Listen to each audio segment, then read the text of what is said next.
Hey, welcome back to another episode of A to Z, you guys, starring me, Zero Remsen, as your resident Yang, the light, and Aaron, the resident Yin, as the dark, which always has everything about the Yin side of it always sounds negative, and it always sounds bad. But there are positives to being bad, and there are bads to being good, which is something this podcast leans to help you see that he's going to help me find the yin or the more realistic side in my naivety, and I'm going to help him find the yang, the more positive side of the way he interacts with the world. So what we're going to do today is, again, we're also still figuring out this whole thing as we're doing it. And today, our format, the way we're going with is, sorry, I got dark there.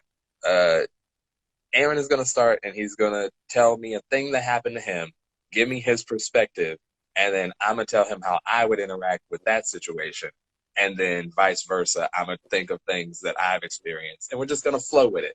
Just giving you an overview of what today's episode is going to be and how the show works. All right. Aaron, you got stuff? Yesterday I was doing Postmates, and I had to go to McDonald's to pick up an order. Do you know how Postmates work? Oh, yeah. Okay, cool. So I go to pick up an order. I pull up and I'm like, all right, Postmates, here's the name, here's the number, give me the food so I can go and make some money. And the lady, you know when people are at work and you can tell like they're done, they don't give a shit? Mm-hmm. Okay, there you go.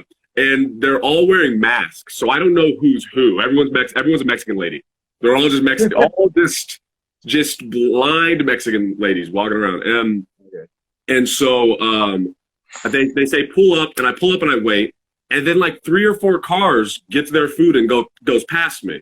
And then eventually it seemed like they noticed that I was waiting, so they come up and they're like, hey, what are you waiting here for? Another person, I assume. I said, I'm a Postmates driver. I need to pick up the food so I can fucking That's Postmates. funny. I've had a similar thing. I'll tell my version of this.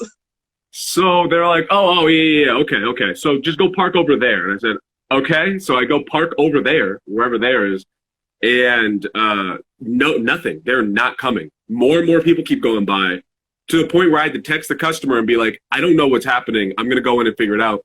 I go in and the lady's like, we don't have an order for that. And then just stares at me. And I'm like, well, what do you want? What do we do about this then? And she was like, she just kept repeating, we don't have an order for that. And so now that you have what happened, internally, I am standing there. My instinct is pure rage and vengeance. Like anyone that wrongs me, I am Batman. And it's like in my head, I did not do this, but my instinct is either tell her, okay, then we have a problem. You're fucking with my money, and I'm gonna make. That's not Batman. That's not Batman. That's not Batman at all. It's a movie. Batman isn't worried about money. He's trying to get justice. Like, with my money. That's Batman in the streets. To be fair, Batman would not be postmating, so that's fair. That is fair. Batman mentality. But yeah, you think it's Batman. You don't. So my instinct was to tell her, like, I'm going to find your car specifically and fuck your shit up before I leave. Just so you know, like, your day is going to get fucked the way my day is now because of what you just done to me. And I did not. Over the years, I have been able to make sure I don't do that. I was the type of guy who would get out of the car. The first person to get out of the car. That I don't do that.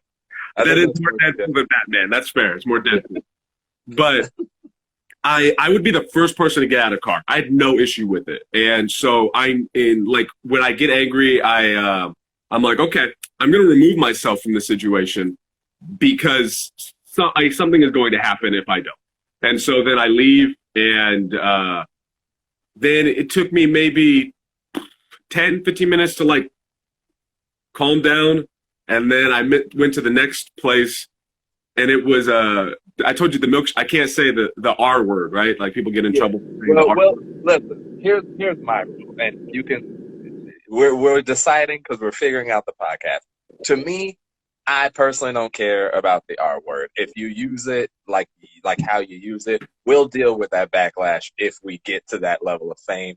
If Yeah. it becomes a problem, we'll deal with the problem. But quite frankly, I kind of go with like what most people do, which is like I think that's that's one of those taboo words that it feels like it steps outside of the group.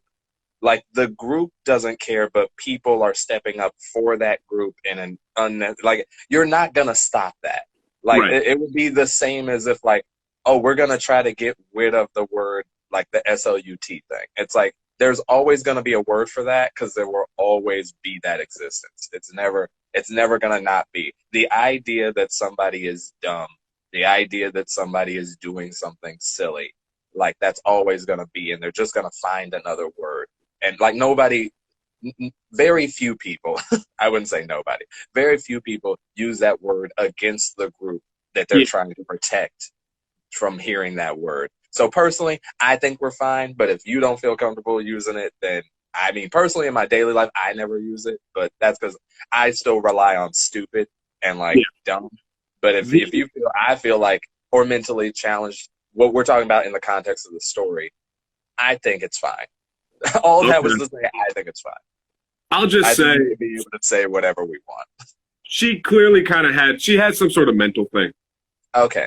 Okay. And I Well, do well all hold on. four. I should. That's the second story, or these. This is the second one. This is a different Okay, thing. so let me address my thoughts on the first story. Okay. For me, if that had so did after all that went down, it just you had to cancel the order and like go, I can't get it. Yeah, yeah. I called the person and she was like, "I understand. It's okay. I'll just remake the order and we'll cancel it." But at that point, I had waited there for so long, and I Yeah, need money. Like they just had me sit there and waste my time, and time is yeah, money with Postmates. So right, and that's more than fair. I get where that it's very very frustrating. For me in that situation, the way my brain works is yeah, that happened, but I remove malicious intent until it's shown to me to be exacted and on purpose. And even at that point, I'm like, that's weird. I don't know you and you don't know me. You have stuff going on and you're putting that on me. For me in that situation, it would be, oh, so first they didn't realize I'm over here. I would find it funny that they came out and been like, what are you doing here? Like the same thing that everyone is doing here, waiting on food. Like I'm yeah, waiting on food. And I would be kind of disappointed that they didn't ask what food or like which order and like all of that part. And then when they told me to go somewhere, like I go over to like park or whatever, it would be like, okay, it's been a while, like something's happened, like what's going on? And then when I go in and they say they don't have the order, I would be kind of dumbfounded, but I would just assume they what I have defined and me and my friends have defined as noodle, where it's just like you literally didn't think, like you literally just forgot, like they just forgot, and it sucks for you as the person who's losing money because of that. But like I'm a human, you're a human, everyone's a human. Like that's gonna happen. You just happen to get the short end of the stick today. Like today, it was you. I feel all of that afterwards. Like once enough time has gone by and it's not affecting that moment, then I'm able to think back and be like, it was a mistake. Like it's not that clearly it's not that big of a deal. Right. Time has Right. gone by and it's not affecting me anymore. But when it's happening and throughout my days, every day, all day is me peeking up and being like, I'm gonna stab you in your fucking throat and not saying it. So you go top shelf and then pull it back later. Yeah, I have to like, all right, it's okay. It's just French Okay. fries. It's just French fries. That's so interesting. And you don't see, for me, mine's is like unless it's something really intense. It takes a lot. Like it takes a lot and it has to be consistent back to back before Yeah. I fall into a place of like, okay, now I'm mad, like to be mad. And even then I'm like, because to me, everything is so goofy. Everything is so goofy to me. Like it's so silly. Like that's a ridiculous situation. But I feel like if I could make a TV show reference, like things happen to you and it's like Joker. It's like back to back bad things. Yeah. Things happen to me, and it's like Curb Your Enthusiasm. It's like, this is a wacky situation I've ended up in. What a silly sitcom situation. They forgot my like a Seinfeld. Yeah, it's like, okay, so that's the side. It's like both sides. Our inner core is both. Is it David? What's his name? Larry David. Larry David. Both of our inside cores is Larry David, but I'm like Larry David in Seinfeld. Like I'm like the Seinfeld, like, oh, what? This is wacky. And you're like the Larry David in like Curb Your Enthusiasm, where he's like cynical and stuff is on purpose happening to him, and he can't understand why nobody can be normal. It's like it's like, so for me, it's like, yeah, I it has to be it has to be so far, and I think that's because I don't know where you fall with the golden rule or like empathy or any of that stuff, but for me, I know for myself, when I put myself in other people's shoes, that like 9 times out of 10, I am just I'm dumb. I'm dumb, and like I didn't mean to hurt you. I didn't mean to. It doesn't mean you're not hurt, and this is something I had to learn through the people that I have accidentally hurt. Is like, I didn't mean to hurt you, but that doesn't mean you're not hurt. But because I know that when I do that, it's an accident, it takes off this like, you did this to me. It's just like, it is. Yeah. I don't, so that's how I interact with that kind of thing. So I would, and especially once the customer told me like, it's fine, I'll just order again. Like, I'm like, okay, cool. As long as they're not mad at me, I'm not losing a star. Like, I don't get, like, yeah, it sucks that I'm losing a little bit of money, but like, then that's another part of it. I don't know, where are you with like, how has your life trajectory been as far as like financial? Right now, I'm okay because I got the new job and I've been doing Postmates. So No, I'm like, I mean, like background, like what was your like youth into? Oh, like where would you say your bracket is? I was middle class with an emphasis on you cannot be middle class at any moment. So like my entire life was I never worried about being hungry, never worried about clothes, never worried about money from any sort of practical. Nothing happened, but my mom and my family emphasized all the time, like if I got a bad grade, I was going to fail out of school, and then I was going to go to jail, or I was going to be homeless, and I was going to get raped. That was a big for a bad grade. Yep. Oh, I didn't tell you about this. No. So I got a report. What are those? The progress report. Oh, college report card? No. Progress reports. Progress report. Okay. Remember progress reports? Oh yeah. The old school. Was it like plus and minus or like numbers? I never looked at it. My mom just grabbed it and would go into her cave and analyze. And that wasn't for me. I just knew I did bad. Yeah. So progress. So like I had a progress report come in, and my mom said it was bad or whatever. My mom said this was her sequence of events. It was, and if you don't get good grades, you're not gonna go to college. If you don't go to college, you're gonna go to jail. And if you go to jail, you're gonna get raped. That is a 1-to-1 connection. Yeah. You don't get good grades, so you don't go to college. Okay, I can follow you there. That one checks out a little bit. You go to college, you'll go to jail. There's a lot of gray area. I agree. And then it goes back to being kind of logical. You're in jail, you're gonna get raped. I mean, those odds are pretty high. Mean, so she went logic, not logic. But like as a kid though, as a younger kid, like when you're hearing such an intense thing to say to a little kid. I was in middle. I think I was early high school. High school. Okay. But this is coupled with years of statements like that. That energy doesn't show up. And so it was weird. Like logic in my head, I remember thinking like that does not make sense. That's a really crazy thing to say to somebody. In my head, I had the logic to understand that, but you're getting hammered with crazy shit like that every day, and then you go out and you try to tell people like, my mom is acting crazy. She's being crazy. She hasn't hit me. She hasn't done anything that would warrant like police to come in or anything like that. But she's crazy. There's something wrong with her. And I try to explain that to people. But I'm a kid and I'm also wacky. So Yeah. it's coming off wrong. So then when people meet her, they're like, well, she seems really nice. I don't see the issue. And Yeah. then it makes you feel like a crazy person. So yeah. Right, right. Okay. Yeah, my side of that, the reason I asked that even led down that rabbit hole was like, because I grew up upper middle, like this is how it felt, and it could be a lie that my mom could clean up for me, but I don't know if your mom even tried with this, but like my mom and family did that thing where they tried to hide, they did a good job hiding me from the reality of our financial situation.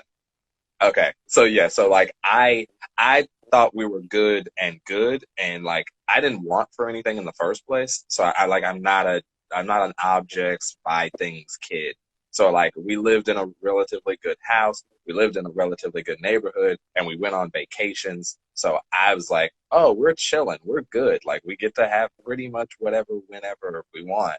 And so like I grew up with upper class, not upper class, upper middle mentalities.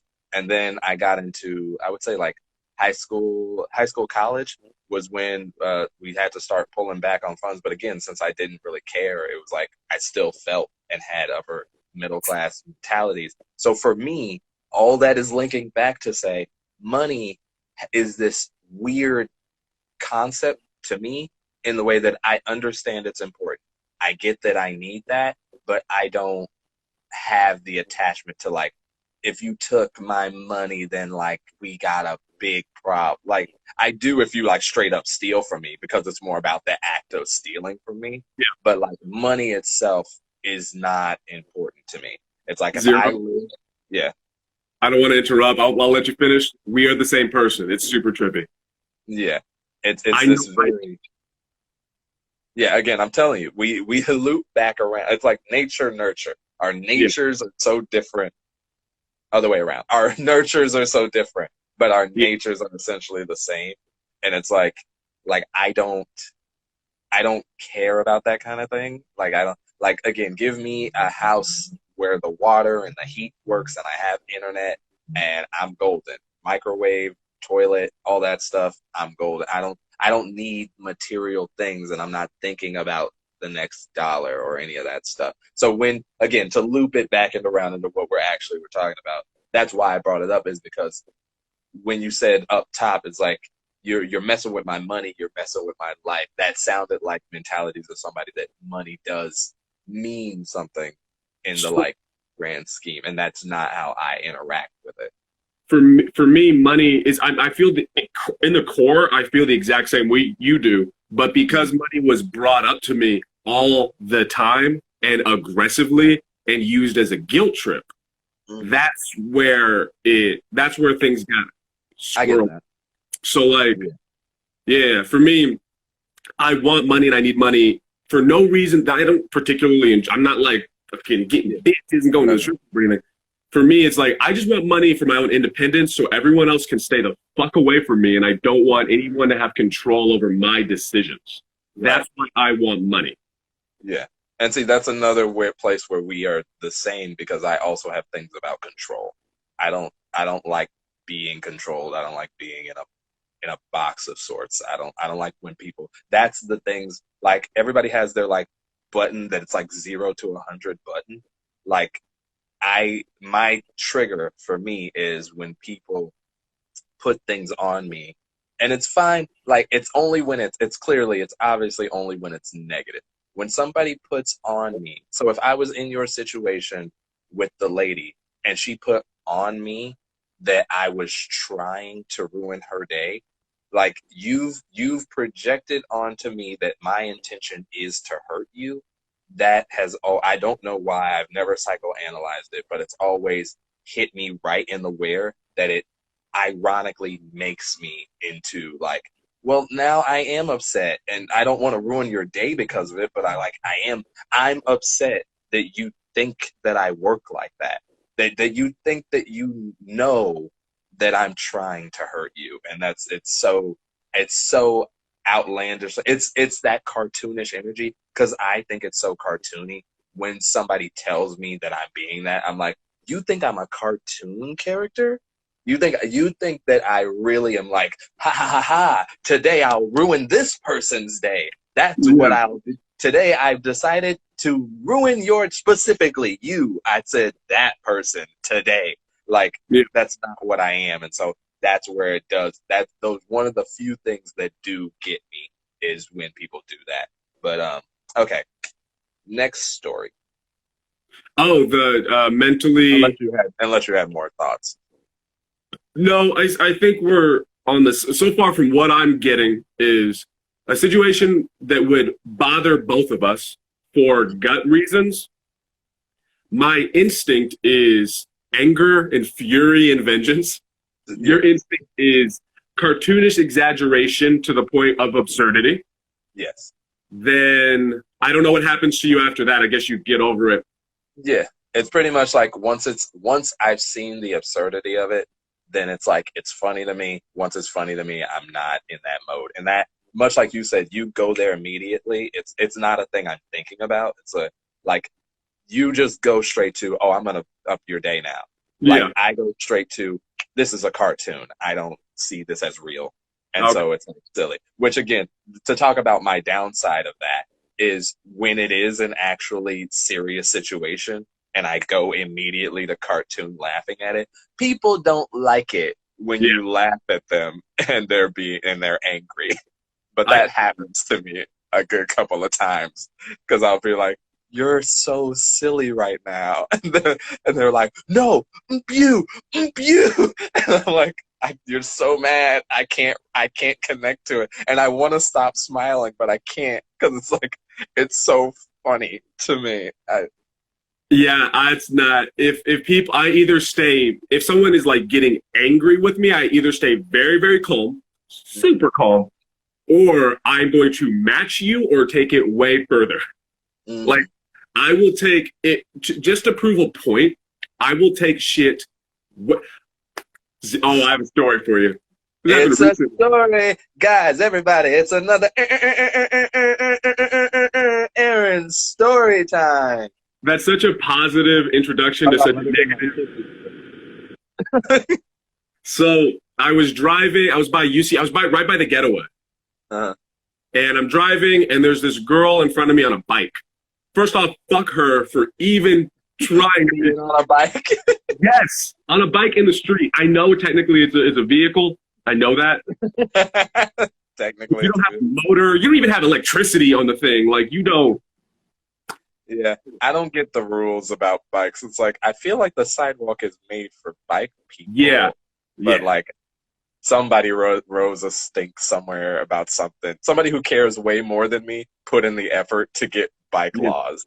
And get votes and put a ballot together. Yeah. But so I'm driving and I'm like, all right, I'm gonna go past you. She's a little bit on my right. I'm gonna go past her. So I start to move to the left and go a little faster.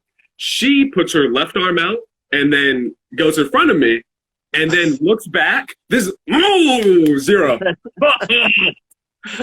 Boom. This adds to it. This adds to it. I'm sorry, it adds to the anger. Okay. Blonde, thin white girl. Had a not like a hot girl at the bar vibe. Not something like Mystery would go after. Not at all. Okay. More pompous valedictorian. Got it. You know what I mean? Yeah. Okay, yeah, like smart and put together, but is aware of it, but not in a humble Wayne the Rock Johnson way, in a far less humble way. Right. Like she knows that she scratches off the boxes of being attractive, Yeah. but like she's not really that much. Yes. Okay. And she seems smart, regardless, and well off. She seems well off. The white privilege thing is the first thing that comes to my head. Got And it. I don't like to use that word because it's so connected with a bunch of other bullshit, but that's what came. Yeah. So she looks at me. She does like a, and she looks disappointed in me. Like, like how dare I try to go past her? It's so funny to see you do what I do, but like in like negative. It's like that's it. I immediately I saw this story and I also put stuff on her But all of my thing is like you went to. She did that and was disappointed in you. Like, I'm like what? I've never. You know, there's only three people in my life that I can imagine disappointing, and they're all family members. Yeah. Like, no stranger is allowed to be disappointed in me. That's not a thing. But like that's a thing that you felt in the moment that happened. So go ahead. So she veers in front of me, then goes to the far left on the sidewalk to get out of the way. But by that point, hold on a second. I'll be right back. Okay. All right, guys. Aaron is taking a momentary break, so I'm gonna say hello and thank you for. Oh, he's back. Okay, never mind. Sorry, my grandma was doing stuff, making sure she's good. Okay. So Hey, look, he cares about his grandma, ladies and gentlemen. He may hate the white people. He may want a key over some French fries, but he cares about his grandma. If you don't listen to the last couple of episodes, yeah, but it's a whole thing. Either way, so she goes to the left, and I'm like, okay, I want to OJ you. So I was like, all right. I know this all happened very quick. This isn't like I parked and I was like, let me think what I'm going to do. This all happened very quickly. Okay. I was like, okay, I'm not going to yell at her because whatever. I'm going to really scare her. And what I've learned is if you really want to scare someone, especially as a black dude, don't yell. Okay. Don't react. Just stay very calm. Like this is what I did there. She was on a bike. I pulled over to the right more so cars could go past me. I slowed up so we were at the same pace, and I stared at her like this. This is the face I made, okay? You ready?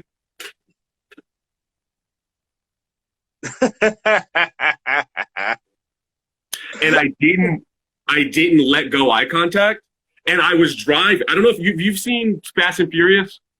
Yes. Well, which one?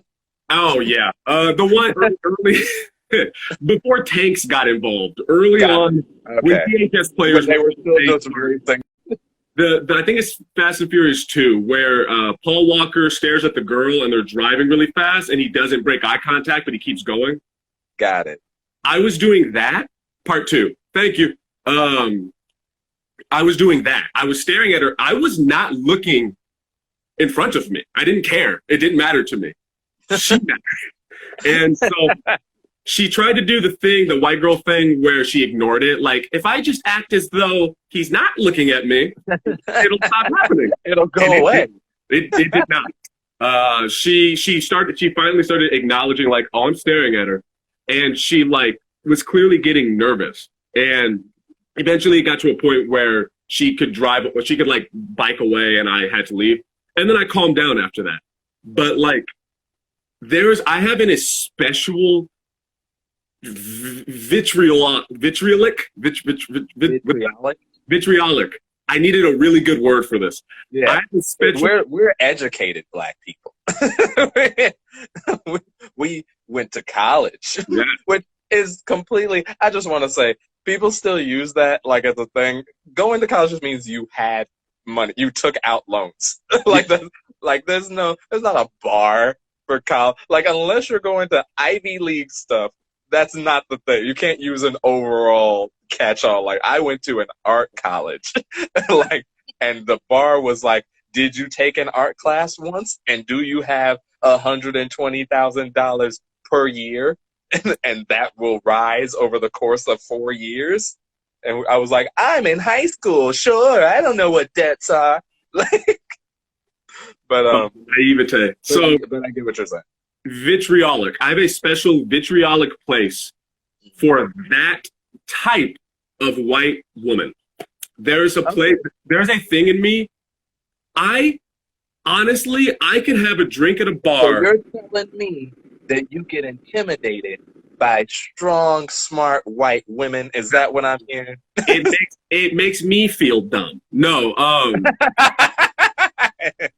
I could hang out at a bar with a Trump-supporting, Confederate flag-wearing, good old boy, Pabst Blue Ribbon drinking fucking racist. I could do that and have a back and forth. I could have a conversation with that person. Probably wouldn't like him. Maybe I would get angry at points. but I can do that. And there's this weird mutual respect and understanding as men, Okay. in that we both understand if we take this further, we're going to have a fist fight. Yes. It just is what it is. This is society. So True. there's always this understanding, this like, all right, it's America and USSR both having their fingers above the nuclear launch button. So no one's gonna press it, no one's gonna take it any further. Right.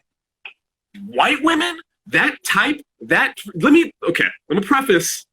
Okay. I don't need all, Careful. We're the episode 3. We're already on the tightrope. you're gonna Right. be dude, you're gonna be fine. I'm gonna get in trouble. You'll see. Listen, when I say that we're the same person, I know where you're going with this, Oh, and I God. have no choice but to back you up because I believe it. I'm just better. I'm just better at putting it, so I will clean it up for Yeah, us. I'm gonna say it, then you fix it. That this was me. I was trying to do a pantomime of like tiny brushes, and like I don't know if that really. Sprinkling sugar.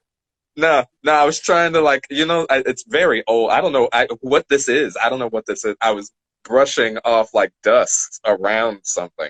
I pictured a pancake with powdered sugar that you were sprinkling over it. Okay, I mean all of it works. Yeah, sure. So I'm gonna say it the messed up way. Then Zero, if you could clean it up. I'll fix it. So this is for all the Malcolm X angry black people. You could be MLK and be the reasonable one. So I'm gonna say this. Yeah, you're the what you call it? You're the what's his face? You're the Malcolm X to my MLK. There you go. So I'm gonna say this angry, mean, and without editing, and then Zero, if you could word it in a way that people will accept. Yeah, I got you. So I can't fucking stand. I cannot stand a pompous, educated, privileged little white girl. I cannot fucking stand them. Right. Because what makes them almost worse to me than the classic white dude is that they know Magneto to Professor. Hey, I'm Magneto. That's dope. It worked because I also can't walk. So I just don't like they're Teflon. They feel like, well, they can't say anything to me. They can't touch me. They can't. There was this immediate feeling of like, not only am I better than you, but you are. It wasn't even I'm better than you. You are lower than me. That's the feeling I get with those people. Okay. And it makes me want to kick the shit out of them. It makes me want to kick the shit out of every little white girl like that because I want them to understand and respect reality. That like I can kill you. This isn't you are lucky that we live in society. You're lucky that there are laws and buildings and cars and cell phones and shit. Because if there wasn't, if we had the same interaction in 1403 out in the wilderness, you're done, bitch. You are done. Right. Okay. Okay. Is that all of it? I could keep going, but I feel like I'm already pissed off whoever's listening. So go ahead, Zero. Okay. Then allow me to step in and make this clean. Hi, I'm the representative. My client here. What he means to say. Essentially, what Aaron is talking about is how do I put it? It's like the difference is it's a not that's not the right metaphor. I'm trying to use the right one. So essentially what he's talking about is the idea that as it's the conflict between you have two layers of oppression. You have the layers of oppression that are being an ethnicity and being a certain sex. Now, to be fair, there are several other layers, but we're talking about these two. When you talk about race, the lines are pretty evenly drawn. It's white, black. People understand that that's what it is. So black people can say whatever they want, whenever they want, about whatever they want, because white people have so much power and privilege. Now, this is a catch-all statement because there's a lot of white people who also have stuff. But in general, the dynamics are black people are doing bad, white people are doing right. And so we all work within the confines of that. And recently, it's kind of changed where white people have started to being called out. Like they're being called out and they're in a place. Like white privilege is a thing that's been pushed, and now that's why black people can say whatever, ethnicities can say whatever. You can openly hate a white person, nobody will care. It They'll be feels like, so good. but yeah, it's way cooler to hate a white person. Yeah. If you hate black people, you're a bad person. Now the other side is women, men to women. Yeah. So again, it's pretty obvious that men have had a lot of power, used it to oppress. Women have been down here. That's why they get to do a whole bunch. They can swing on you, and you have to take that because we rape them like a lot. So Yeah. it's a lot of stuff going on there. But so what's happening is this weird conflict where she's using the downness of being a white woman and the power of being a white woman to look down on you as a black man. So it's like, it is what you said. It's it's this weird like teasing. It's teasing at an animal in the zoo. It's like you're behind this untouchable glass and you're going and you're not doing it on purpose, but like it's one of those like it's so innately how you live. Have you seen the little girl in front of the gorilla enclosure who does this? Mm-mm. Okay, after this is done, go. I'll look it up. I'll send it to you. This little girl, perfect analogy actually. This little girl's in front of that glass at the zoo. Little tiny girl, and she sees the gorillas, and obviously her instinct is to do that. The gorilla's like bitch, and like flies Yeah. to the wall and smashes it, and it cracks. Like maybe my mind is making it crazier, but if I remember correctly, the screen, like the wall cracks. It doesn't break or anything because you would have known about it if it did. But like that's a good analogy. Yeah. And if you find that video, I'll try to impose it in here when you're explaining it. But it's essentially it's that dynamic that within that dynamic, as somebody was talking. Can you? Yeah. I'm gonna read it out loud. Okay. Okay, so Carly says in the chat. it's the problem of white feminism. Power is fluid and it changes based on where you are and who you're with. Then James says, can you recap what we're talking about? Just joined in, sorry. Can you recap, Zero? Okay, real quick, Spark Notes. Aaron told a story where a white girl on a bicycle cut him off in traffic, and she rolled her eyes at him, and he took that to be like how dare she be annoyed at him when she did the wrong thing. So because that made Aaron mad, he like followed next to her and gave her the angry guy, like angry man look, as if to say, hey, if we weren't here, that you would be mad. If we weren't in a society and there weren't all these rules and regulations of things, and you weren't protected behind your metaphorical glass wall of like, I'm a girl, then we would have it. We would be at it and you would lose. Now, That's not to say, now again, I got to go back to my cleanup. What I'm doing is cleaning up the really rough version of what he said. So that's not to say that Aaron would do those things. No, like, Aaron is not saying that he wants to beat women. That's not at all what's going on here. Like, there's a difference between like what I could do. Like, there's what I could do. Like, and you're acting.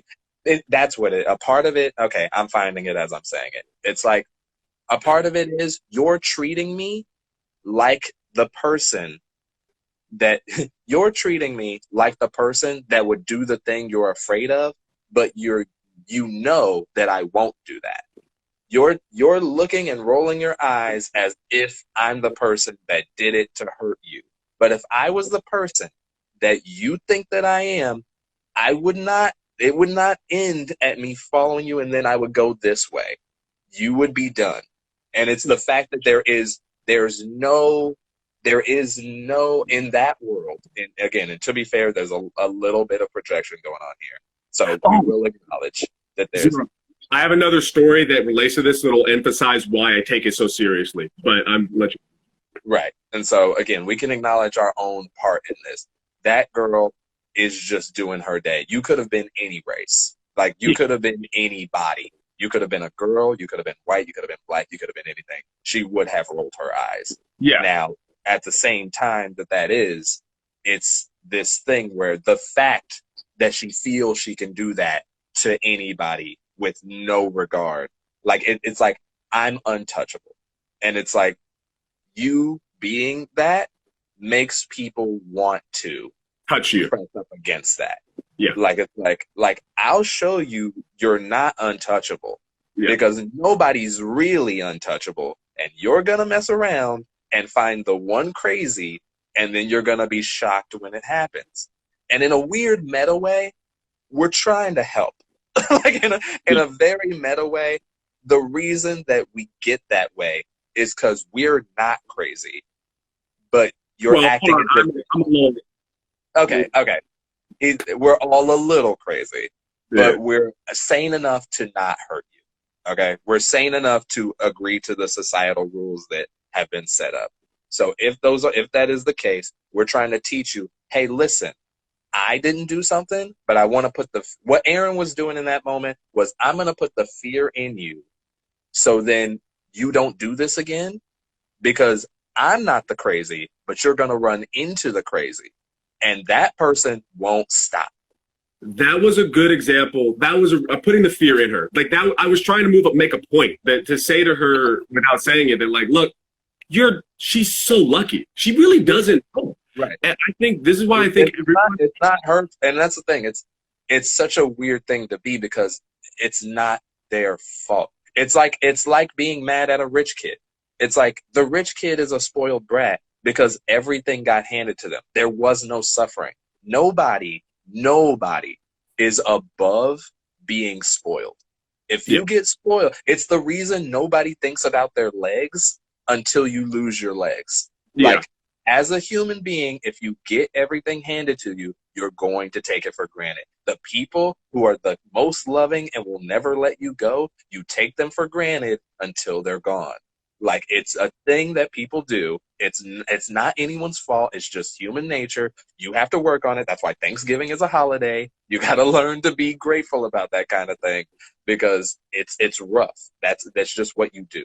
So everything you're saying is how I feel, but initially it's anger and vengeance. So it's like anger and vengeance, then time, and then I get to that same place. Right. But do you want another really fucked up story? We have 14 minutes. Do you think you could fit it in? Yeah, it'll emphasize why I'm so especially aggressive towards white women doing that. Okay. Yeah. So more context. What's up? More context.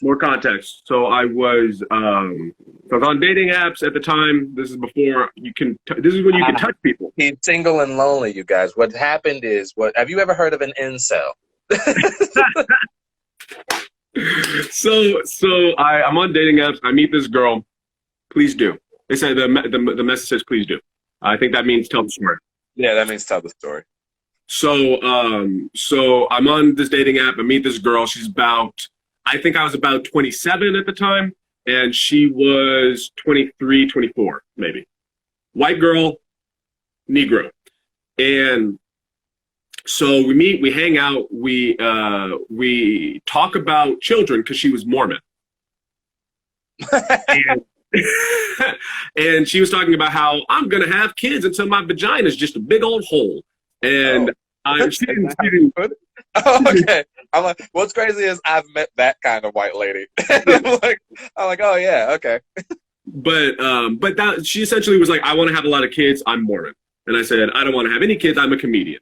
Cool. We had that discussion. Then we engaged in consensual sexual intercourse, and then I should make a sticker. Pause the whole show. The consensual sexual intercourse. So we hang out another time. All good. Everything's chill. She comes to my place and we're hanging out, talking. This time she's drinking. And we're talking. Okay. I don't know how to gauge I can't describe distance, but let's just give it a thumbs up in the chat. I can't describe the distance here because we're in chat, but I'm sitting far away from her. Like really far because I'm starting to get uncomfortable. Then she starts crying. And Yeah. She starts crying and she starts telling me, I'm not going to tell her the story because it's her business. But she Yeah. starts telling a story that's really fucked up. Okay. And immediately I was like, well, I don't really want to have sex. Makes sense. Logical conclusion. Yeah.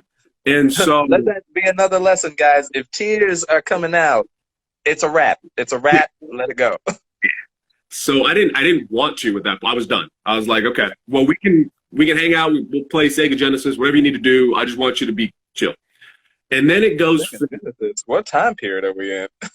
I constantly live in 1987. That's just where okay. I stay. Got it. All right. But so then it goes from sad. She goes from normal to sad to sinister. And she just it's I don't know. Have you ever met someone who gets drunk and then they change? Yeah. Have you ever met a drunk person? Right. And someone typed in, "Ah, shit, run quick." This is my apartment. I couldn't leave. She took. I think. Give the case. Foreshadowing / spoilers to this story. Okay. When men rape women, it is a physical, aggressive act. It is. I'm bigger and stronger than you. When women rape men, it is a game of chess. I'm gonna explain further with my story. No, I get what you're saying, but explain for the people, and then I might have to clarify. Okay, I'll just finish the story, then we'll go from there. Okay. So, Okay. She's freaking me out because she's with her eyes. She is saying, "We are going to have sex, and if you don't, you are going to have a fucking problem." That was what was happening. Okay. And so I was like, and I went through the options in my head. I was like, okay, if I kick her out, she is shit-faced. If she crashes, hurts somebody, I'm liable. I'm legally responsible for her. And people know where she is. We have GPSs. Like she told people where she is. Right. Then if I kick her out, she goes home and lies. Who the fuck is going to believe me? Like, Right. Let's be real. Look at the way I look. Yeah. I immediately pictured my face on Fox News next to a box with a question mark who represents a woman because her face isn't going to be fucking put up there. Right. And so that was going through my head. I was like, well, I can't hit her. That's not going to help. So, so I was like, I guess I have to oblige to her wishes. So we have sex and finish whatever. And I'm trying to like get the condom away. And she tries to make me impregnate her. Oh. She tries to, when you have like residue, this is getting gross. You know what I mean? Yeah. She's trying to make me impregnate her. And I was like, no, no, get away from me. No. And so with long story short, without getting graphic detail, I had to have sex 4 This times. isn't graphic. This isn't graphic at all. Just talking about the residue of your condom. It's fine. But I had to have sex 4 times that night when I did not fucking want to at all. And so she passes out eventually. Then the next morning she wakes up. She doesn't remember.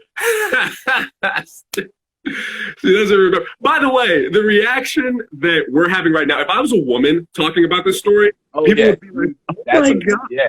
No, you have a problem. Yeah. You should have jumped out the window. Just give her the rent money. Just have her stay there. So the next morning she doesn't remember what happened. I explained to her what she did. And she apologized profusely. Clearly she was not in the right headspace or whatever. And never saw her again after that for obvious reasons. Right. But I have proof that she apologized in the message. I have proof. So like I should be good. But so I got that saved in a very secret compartment. It's locked in the safe. Code. But it takes double thumbprints of me and Aaliyah. You and your dog. Yeah. You need to get your dog. But that is a situation in the story that's why I get so angry is when specifically with white women, because they don't know, they don't realize the power that because we're in this Carly said it, this feminism thing where we're in white female feminism, where they're at the top of the heap all the time, and they get away with shit all the time. And you can't, there's just nothing you can do. Physically, I could fuck her up, and I know I could.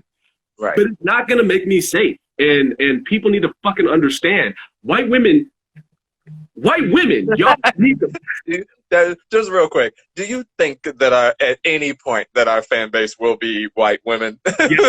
Yes, I do. Really? Really, really. Because we're two attractive black men. That's fair. That's more than fair. So let me, before you clean up, let me just say. Okay. Hey, speak your truth, King. Say what you gotta say. I recognize I'm over-exaggerating and I'm overgeneralizing. Obviously, not every single white woman does these things. I have gone through trauma, and I have a lot of issues. They frustrate me. This is me expressing my feelings the way I feel the need to express them. But it is frustrating. I don't know how to describe it to you. It is frustrating. You know what? I do know how to describe it. If you're a white woman and you're listening and you're upset right now, picture the time that you got molested, raped, groped, whatever, because it happened. Let's be honest. Like most women I meet, it happened. Picture that time right now. Go in your head. That's how I feel. That's probably not exactly how I feel. That's how he caught it. He's catching it. If we're talking to future white ladies, he's catching it every second because we've been taught it. We know. Like it's this very, very subtle thing. Yeah. And I'm gonna do a little bit of cleanup here. It's this very subtle thing where we all know the right answer. We know the right answer. We know that you guys get it worse than us in the rape department.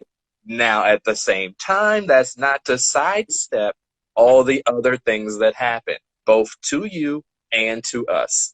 It's all of that stuff. We know. He knows that as he says the things that he says, that everybody's like, well, wait a minute. He said that he would hit her. He said that he could beat her up in a fictional. Why would you even want to hit a woman? Why would you even? I could never imagine a world where you would want to hit a woman for any reason. Keep in mind, I would also like to add, again, the yin to the yang. He was in his yang for a moment. I'm going to be in my yin for the moment. And I'm going to say it's very interesting that if you are getting upset, if you're getting triggered, then you did not really listen to Aaron's story, because I feel like the story he just told was one of rape. It was just a different version. And in our version, men just kind of take that. Like he just had to swallow that L, and he's never allowed to talk about that. And he just has to deal with the fact that that happened. Now, a lot of you have also been assaulted. Like you said, there's a very high statistic, way crazy. And I would also like to quickly address that there's a lot of crazy stuff. Like, one, that's so high is ridiculous. Two, that like the fact that he that like we need to preface this much. We shouldn't have to preface this much. It should be understood. The basic stuff should be understood, but we preface because people are dumb and refuse to think of gray area.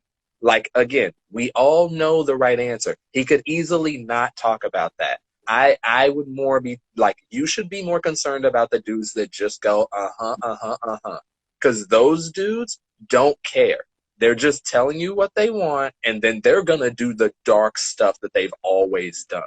The more you shut down the gray area conversations about it, the more it's going to be a problem. So okay, we have 3 minutes. So 3 minutes. I'll wrap this up then. Can I wrap it up? Yeah. All right. James said, I heard it and I'm upset because this happens all the time. Even if a guy was to go to the police and try to report it, I don't think it would go well. They would laugh or flip it. So I wanted to say, so everything you said, I want to echo from my perspective. Afterwards, I told some people, and I got a gambit of responses. I got empathy. I got people being like, I'm really sorry that happened. I got people saying, nigga, stop being a bitch. I am not fucking joking. I got that response, which is crazy. That's crazy. Yeah. And the third response I got was, you need to go to the authorities. Mm-hmm. In what fucking world? Hold on. Someone else said something. If you're getting mad, it's either because it should not have happened. That's normal. If you're mad at him, it's because you think consent only needs to be given by a woman. That's wrong. The funny thing is, it froze and you went black, but we did hear the clapping. I think he just accidentally pressed the out, but yeah, I'm here. I'm here. Okay, so I okay. I was about to say we're looking at the back of whatever you have us propped up against. So like I thought through what would happen if I took this shit to court. First off, my life now I'm in court. Second, if she countersued, I'm so fucked. I'm so done. Like I don't know how to describe to you. I think the reason I get so angry and so aggressive is because my entire life has been things happening to me trying to explain it to other people and everyone not understanding. So going to school and my mom being my mom, coming home and talking about school, but school being the way school is, girl, like it is an endless, nobody is fucking listening to me. And I don't know why. 25 seconds. And so that's we're gonna so here we'll extend this into next episode. Do you want to just keep going and then I'll log back on, or do you want to call this full episode and then we'll just start something new? Let's keep going because we have a momentum and there needs to be an end to this. So let's do that. We're back. So I think that anger and that desire. Remember when I was telling you where my head will go to? Mm-hmm. I think that comes from a place of telling my family how I feel, like telling them. That comes from a place of like just wanting to be heard. It's a big part of why I do stand up. Is the reason why my comedy is the way it is. You know, when you listen to it, it's not funny. Like when you listen to what the fuck I'm talking about, this is never funny. Yeah, well, that's the thing. Like, to be fair, so yeah, there's a lot of people. And this is again getting into comedy speak. For me, it's like you, as a stand-up comedian, you can make jokes just for the sake of making jokes. Like, I just want to say something funny and I think it's funny. And then I have something to say and I'm trying to make that funny and also get you to understand something. And I feel like the people who have something to say have a harder time, like have a harder job to do, because you are putting a certain amount of yourself, like you're always putting yourself out there when you're on stage. But when you're like, I'm trying to convey an idea, like it's going to start off as like, it's a serious point that you're making. And you have to find a way to take that serious point and make it funny. And I feel like that's what you're dabbling into, is you're trying to tell your story, your thing. And also, like, again, like you said, you don't need them to be on your side. You just want to be understood. And so when you're trying to be understood about serious, dark things that have happened to you, stuff that makes you who you are, that it fuels all those negative mindsets or depressing things, that like that's kind of hard to say straight out and get a laugh from it innately. Like you have to structure it a certain way. Like, yeah, when you go up and you do a rough of a bit, it just feels like you're talking to us like like people make the joke of doing the thing for therapy and all that stuff, but it's like I legitimately like, okay, everybody, brace yourself. We're about to get some darkness. And so can you feel it? Like, that's where it starts. But like again, you have a harder road. But when you make that work, it hits. Like it hits hard because it is something deeper. Because it goes. It's more. It's not just a fart joke. It's like it means something. Does that make sense? No, that makes sense, and that's what I'm going for, and it's why I want to take some of what you have, your instincts, because there's an episode I did with KJ for the ACMM where he's giving me advice, and he's like, "Look, man, you still need to be entertaining and be funny." Yeah. And I think the mentality I had on stage was priority number one was I need to be understood and heard. But now priority number one should be funny, then understood and heard. So I need to my instinct is immediately anger and aggression and violence and wanting to get at people. Mm-hmm. So I need to tweak that so that my instinct is humor so that I can present the bad things still there, but present them in a humorous way. That's what I'm trying to do. Yeah, and the problem is it the main goal of comedy is to be funny. And it's like when you go up, like there is a truth to, like, it's funny because it's true, but you can't just go up and say truths. Like, I mean, for some people they can because they just naturally say it in a funny way. But again, because you have your traumas and all your thing, like, again, a lot of the reason that I can go up and say even stuff that I do feel like is my thoughts and is a little darker because I'm so naturally light and airy and it's like not serious. It's not like a cloud over me. Because of that, like, I can get away with being like very um open, honest, and like saying kind of more out. Again, and I don't go as dark or as Latin just because I don't have those experiences. I don't have many to go on. So even the places I do go a little bit harder, it's still like relatively like, oh, that's safe comparatively to Yeah. like some of the stuff that could be talked about and things that have been talked about. But again, it's like a rougher road. But again, the fact that you're even trying, and again, like you said about everything else, everything is a skill. It's just like you're working on it and eventually it will get good. Like, and let that be the tiny little bit of advice in part 3 from comedians a couple of years into it. If you're doing it and you're doing it consistently, it's a skill like anything else. You'll get it. Just make sure you're changing and trying new things. And if the things that will click, you keep that. The stuff that doesn't, you throw it away and have fun as you're doing it. That's my little 2 cents.